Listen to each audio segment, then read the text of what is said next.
नमस्कार दोस्तों, EP online study YouTube channel में आप सभी का स्वागत है।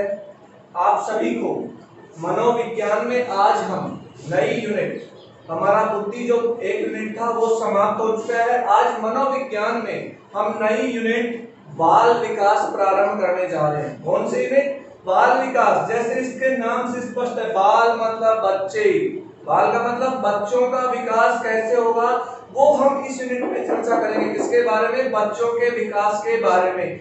बाल विकास होता क्या है?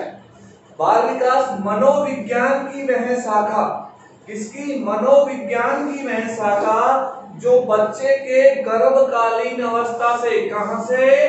गर्भकालीन अवस्था से लेकर किशोरावस्था तक होने वाले विकास का अध्ययन करती है। किसका अध्ययन करती है? बच्चे का गर्भकालीन अवस्था से, कहां से? गर्भकालीन अवस्था से लेकर और किशोरावस्था तक बाल विकास है जो बच्चे का गर्भकालीन अवस्था से लेकर किशोरावस्था तक होने वाले विकास का अध्ययन करती है। तो वह शाखा क्या कहलाती है? बाल विकास। यानी बच्चा जब अपनी मां के गर्भ में धारण होता है उस समय से जो बच्चे में विकास या परिवर्तन होता है, वहां से लेकर किशोरावस्था तक बच्चे के अंदर क्या क्या परिवर्तन हो रहा है, उन सभी विकास, यानी जिस जिस क्षेत्र में जो भी विकास हो रहा है उन सभी का जो अध्ययन किया जाता है वो किसके अंदर किया जाता है? बाल विकास के अंदर। कहां से? गर्भकालीन अवस्था से लेकर किशोरावस्था तक बच्चे में जो भी परिवर्तन हो रहे हैं उन सभी का अध्ययन बाल विकास के अंदर किया जाता है। बाल विकास की सबसे पहले जो संकल्पना थी, क्या? सबसे पहले जो संकल्पना थी वो पेस्टालोजी ने दी थी। किसने दी थी? पेस्टालोजी। इन्होंने दी थी पेस्टालोजी ने। बाल विकास की सबसे पहले संकल्पना, बाल विकास की जो सबसे पहले संकल्पना थी वो पेस्टालोजी ने दी थी। कब? सबसे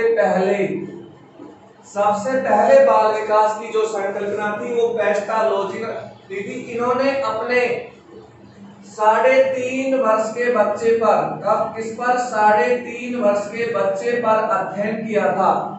पेस्टालोजी ने अपने स्वयं के एक 3.5 साल के बच्चे का अध्ययन किया और उस अध्ययन को इन्होंने प्रस्तुत किया, और जो इन्होंने अपने बच्चे पर अध्ययन करके जो प्रस्तुत किया वो कहलाता है बेबी बायोग्राफी। क्या कहलाता है? Baby biography.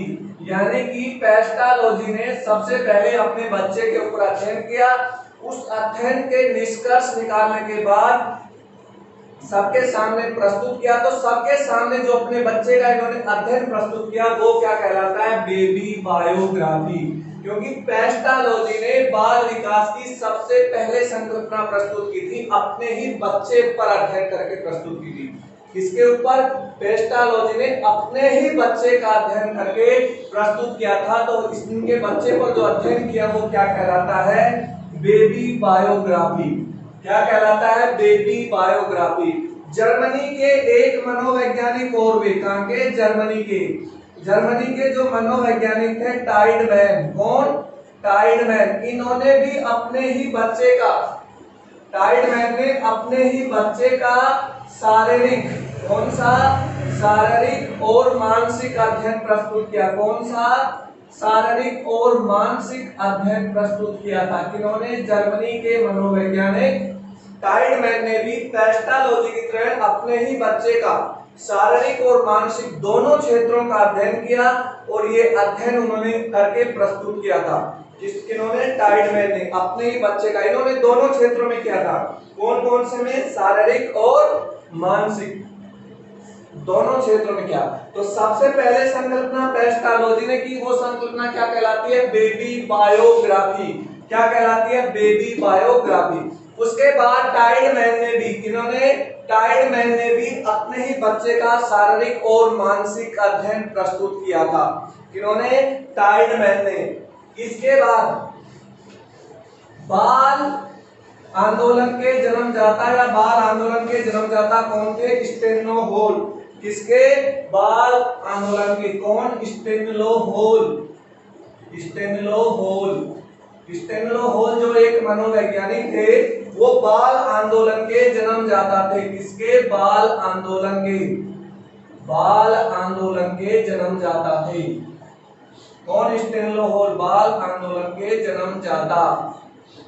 स्टेनिलो होल ने बाल आंदोलन की शुरुआत की थी, यानी सबसे पहले जो बाल विकास के बारे में प्रयास को किया था वो स्टेनिलो होल ने किया था। सबसे ज्यादा जोर जो बाल आंदोलन के जिन्हें जन्मदाता कहा जाता है, बाल विकास के अध्ययन के बारे में सबसे ज्यादा जोर किन्होंने दिया था? स्टेनिलो होल ने दिया था। इसी कारण इन्हें बाल विकास, बाल मनोविज्ञान का जनक भी कहा जाता है। किसका? बाल मनोविज्ञान का जनक। बाल मनोविज्ञान का जनक किसे कहा जाता है? स्टेनिलो होल को। बाल मनोविज्ञान का जनक किसे कहा जाता है? स्टेनिलो होल को। तो बाल आंदोलन के जन्मदाता भी कौन? स्टेनिलो होल।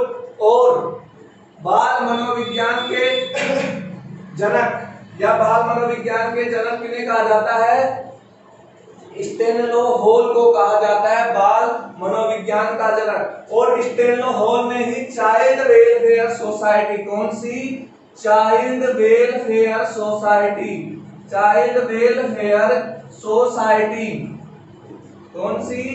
चाइल्ड वेलफेयर सोसाइटी की स्थापना किन्होंने की थी? स्टेनिलो होल ने। तो स्टेनिलो होल ने क्या क्या किया? इन्हें बाल आंदोलन का जन्मदाता, बाल मनोविज्ञान का जनक, और इन्होंने ही चाइल्ड वेलफेयर सोसाइटी की क्या की थी? स्थापना की थी। पहला बाल सुधार गृह, कौन सा? पहला बाल सुधार गृह न्यूयॉर्क में खोला गया था। पहला बाल सुधार गृह यानी बच्चों में सुधार करने हेतु एक आवास की स्थापना की गई। किसकी? आवास की। कहां पर की गई थी? पहला जो बाल सुधार गृह था वो कहां खोला गया था? न्यूयॉर्क में। कहां पर? न्यूयॉर्क में। सबसे पहले पहला बाल सुधार गृह कहां खोला गया था? न्यूयॉर्क में। तो ये था हमारा बाल विकास से संबंधित नॉर्मल इंट्रोडक्शन। अब विकास की, बच्चों के विकास की बात कर रहे हैं, तो अब आते हैं बाल विकास पर। अब तक हमने इसका इंट्रोडक्शन पढ़ा। अब विकास में दो शब्द आते हैं। पहला शब्द आता है वृद्धि और एक शब्द आता है विकास। अब वृद्धि और विकास वैसे तो हम सोचते हैं कि एक समान है, वृद्धि विकास इससे मतलब है, लेकिन नहीं, दोनों डिफरेंट है।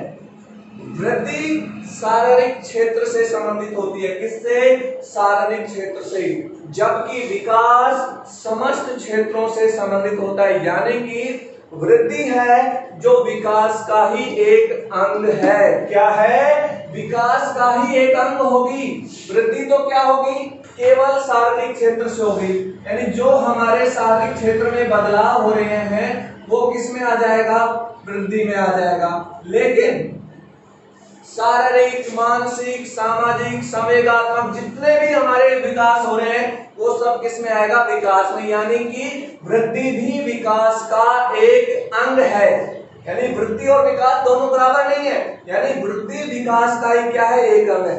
वृद्धि तो केवल किससे संबंधित आ रही है? केवल शारीरिक क्षेत्र से आ रही है। लेकिन विकास किससे आ रहा है? शारीरिक, मानसिक, सामाजिक, भावनात्मक, संवेगात्मक, यानी सभी तरह की क्रियाएं आती हैं विकास में। वृद्धि भी क्या है? विकास का ही एक अंग है। देखो, वृद्धि किसमें आ गई? शारीरिक क्षेत्र में। विकास किसमें आएगा? संपूर्ण पक्षों में होने वाला विकास। संपूर्ण पक्षों से संबंधित हो जाएगा विकास, क्योंकि वृद्धि केवल शरीर से संबंधित हो गई, शारीरिक क्षेत्र से, और विकास किसमें हो गया? संपूर्ण पक्षों में हो गया। अब विकास केवल शारीरिक क्षेत्र में है तो विकास कैसा होगा? देखो, वो संपूर्ण पक्षों में कैसे है? शारीरिक क्षेत्र में तो क्या आएगा? लंबाई का बढ़ना। किसका? लंबाई का बढ़ना, शरीर के आकार का बढ़ना, ये आएगा। आ गया आकार का बढ़ना। लेकिन इसमें क्या आएगा? देखो, शैशवावस्था में बच्चों में शर्मीला स्वभाव नहीं होता, लेकिन बाल्यावस्था आते बच्चों में एक शर्मीले स्वभाव का विकास हो जाता है। तो वो दूसरे क्षेत्र में हो गया ना कि बात शैशवावस्था में नहीं होता है, लेकिन किसमें आ जाता है? बाल्यावस्था में शर्मीली अवस्था का विकास हो जाता है, शर्मीलापन की भावना आ जाती है। तो ये विकास तो संपूर्ण पक्षों से होता है और वृद्धि केवल किससे होती है? शारीरिक क्षेत्र से। तो हम वृद्धि को माप सकते हैं। वृद्धि कैसी होती है? मात्रात्मक। कैसी होती है, मात्रात्मक। जबकि विकास कैसा होगा, गुणात्मक।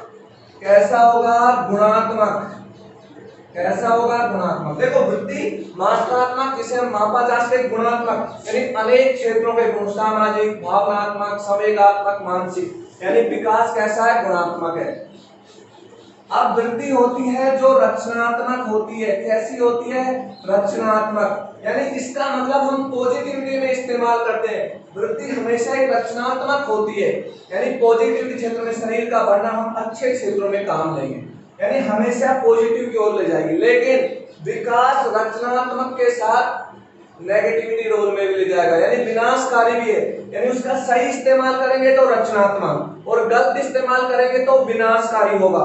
तो सीधा है, पॉजिटिव और नेगेटिव दोनों रोल होते हैं विकास के। सही दिशा में चलेंगे तो रचनात्मक होगा और नेगेटिव दिशा में चलेंगे तो कैसा होगा, विनाशकारी। और ये सीधी सी बात है। तो विकास कैसा है, रचनात्मक और विनाशकारी है। कैसा है, रचनात्मक और विनाशकारी दोनों होता है विकास। विकास रचनात्मक भी होगा और विनाशकारी भी होगा।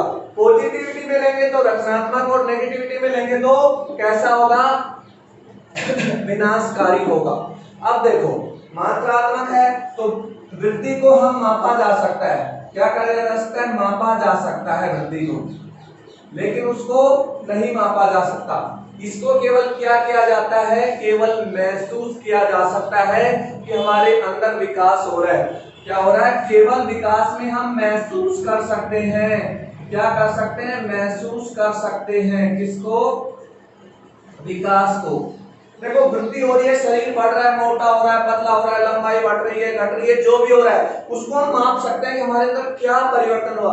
लेकिन विकास हो रहा है तो विकास को केवल हम महसूस करेंगे, उसको मापा नहीं जा सकता। केवल क्या कर सकते हैं, महसूस करते हैं, हाँ हमारे अंदर विकास हो रहा है, मानसिक हो रहा है, भावनात्मक हो रहा है, सामाजिक। देखो मानसिक हो रहा है तो हमारा परिणाम, परीक्षा परिणाम अच्छे आने शुरू हो जाएंगे, लोगों से बातचीत सही हो जाएगी, वो सामाजिक विकास हो जाए, उसको हम महसूस कर सकते हैं। हाँ लोगों के साथ हमारा अच्छा जुड़ाव हो रहा है, बोलचाल हमारा अच्छा हो रहा है, कक्षा में हमारा पढ़ाई के क्षेत्र में मामला अच्छा हो रहा है, वो सब हम केवल महसूस कर सकते हैं, उनको माप नहीं सकते। विकास को हम माप नहीं सकते, वृद्धि को हम क्या किया जा सकता है, मापा जा सकता है। वृद्धि के आधार पर हम देखो, शरीर के आधार पर हम भविष्यवाणी नहीं कर सकते। क्या नहीं कर सकते, भविष्यवाणी हम नहीं कर सकते। क्या नहीं कर सकते, भविष्यवाणी नहीं कर सकते कि क्या होगा, भविष्यवाणी नहीं कर सकते। किसके आधार पर, वृद्धि के आधार पर हम भविष्यवाणी नहीं कर सकते हैं। जबकि विकास के आधार पर हम भविष्यवाणी कर सकते हैं कि बच्चा इस दिशा में जा रहा है और ये सफलता प्राप्त कर सकता है। लेकिन वृद्धि के आधार पर हम बच्चे की भविष्यवाणी नहीं कर सकते। किसके आधार पर कर सकते हैं, विकास के आधार पर हम बच्चे की भविष्यवाणी कर सकते हैं। यानी कि विकास के आधार पर हम क्या कर सकते हैं, भविष्यवाणी कर सकते हैं। यानी भविष्यवाणी कर सकते हैं किसके बारे में, बच्चों के बारे में। देखो वृद्धि शारीरिक क्षेत्र से होगी, जबकि विकास संपूर्ण पक्षों से, शारीरिक, मानसिक, सामाजिक। वृद्धि क्या है, मात्रात्मक है, जबकि विकास कैसा है, गुणात्मक। वृद्धि हमेशा रचनात्मक यानी पॉजिटिविटी में होती है, विकास रचनात्मक और विनाशकारी दोनों होगा। पॉजिटिविटी में रचनात्मक, नेगेटिविटी में विनाशकारी। वृद्धि को हम माप सकते हैं, जबकि विकास को हम केवल महसूस कर सकते हैं। इसी प्रकार वृद्धि में हम भविष्यवाणी नहीं कर सकते, जबकि विकास में हम क्या कर सकते हैं, भविष्यवाणी कर सकते हैं। और एक चीज और, वृद्धि अपना अलग क्षेत्र है, लेकिन वृद्धि विकास का ही क्या है, एक अंग है। वृद्धि क्या है, विकास का ही एक है। ये था वृद्धि और विकास में डिफरेंस। अब फ्रैंक नाम के मनोवैज्ञानिक, इन्होंने फ्रैंक नाम के मनोवैज्ञानिक ने वृद्धि और विकास के ऊपर एक परिभाषा दी। किसके ऊपर, वृद्धि और विकास के ऊपर। उन्होंने क्या दी, किन्होंने दी, फ्रैंक ने दी। किन्होंने दी, फ्रैंक ने। इन्होंने क्या दिया कि समय के अनुसार